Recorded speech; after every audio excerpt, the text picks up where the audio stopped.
and a suitcase. That just sounds like hell. So I'm just gonna bring one guitar. That's really all I need. And then since then, like everything that could go wrong with this guitar has gone wrong. I just about smashed the whole thing to bits on this right now. I know I smashed my guitar on it once, this thing, so I named it after this town.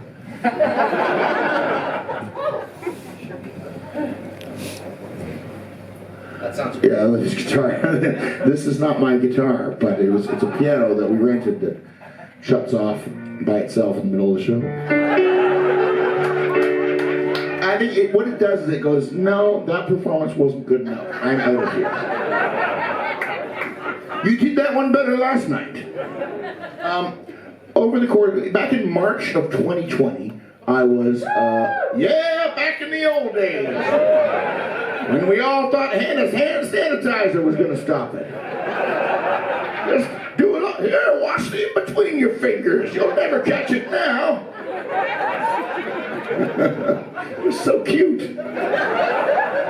Oh, if you just spend a little more time, we'll do this thing backward, back of your hand. You've never washed the back of your hand except in the shower, have you? But now you have, and you are COVID-free. Whoops. It took me some time. I got it this past June. But before then, I just spent a good couple of years panicking instead.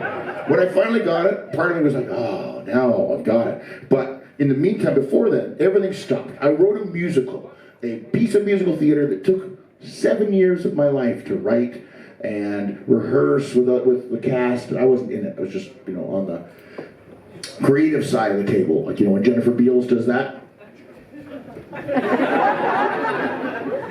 When her body double does that in the Flashdance video, I was like one of the people she was pointing at.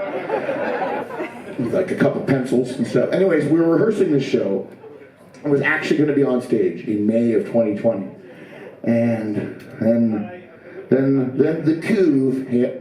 And there's no looking back after that. So the musical, Here's What It Takes, has never aired. It's never been on stage. It's never been performed for an audience and may never actually be. No, it might one day, but I don't know. I have no guarantees that it will.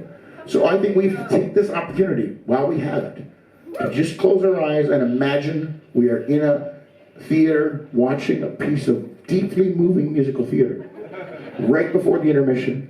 And one of the characters lays it all out on the line for another character and says, if you don't come clean and be honest about who you are, I won't be around for you anymore.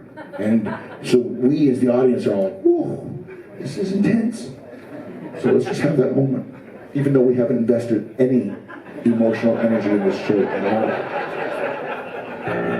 Where do you stand? Where do you stand? Is that your brand? Bland, but don't understand you. So afraid to offend. You can't be everyone's friend. Because in the end, they'll only demand you stay. You're men just like us. We're dying because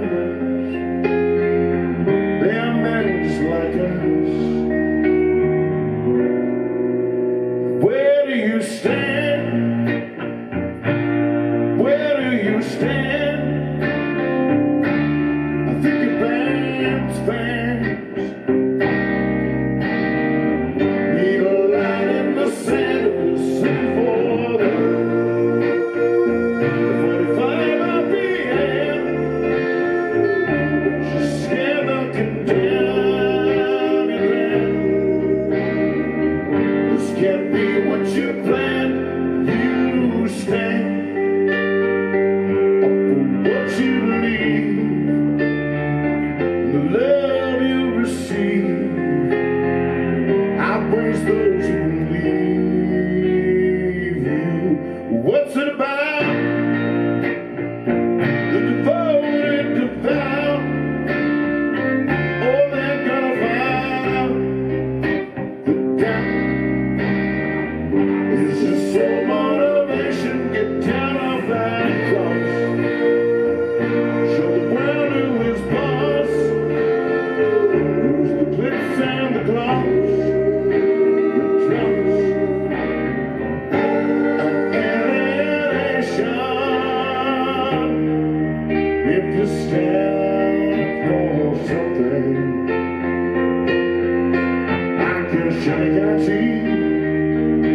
in all the reason.